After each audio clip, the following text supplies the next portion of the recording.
BRS మాజీ రాజ్యసభ సభ్యుడు జోగినపల్లి సంతోష్ రావు భూ ఆక్రమణలపై విచారణ జరపాలని కేసీఆర్ అన్న కూతురు కాంగ్రెస్ నేత రమ్యారావు ఈడీకి ఫిర్యాదు చేశారు. హైదరాబాద్ లో ఈడీ అధికారులను స్వయంగా కలిసిన రమ్యారావు సంతోష్ రావుతో పాటు ఆయన టీం సభ్యులపై ఫిర్యాదు చేశారు.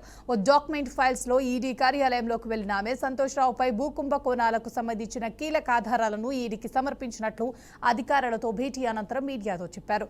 సంతోష్ రావు ఆయన టీం సభ్యులు మహిళలతో పాటు అనేక మందిని బెదిరించి భూ ఆక్రమణలకు పాల్పడ్డారని, ఆయన ఆస్తులపై లోతైన దర్యాప్తు చేపట్టాలని డిమాండ్ చేశారు. బీఆర్ఎస్ అధికారం కోల్పోయినా తాము ఇంకా అధికారంలో ఉన్నట్లుగానే భావిస్తూ తమను బెదిరిస్తున్నారని ఆరోపించారు.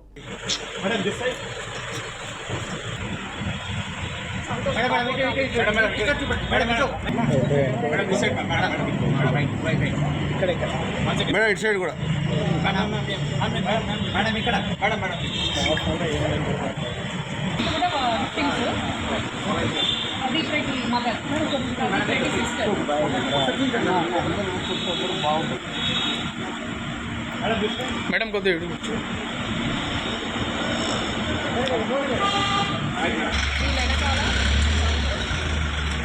వర్షం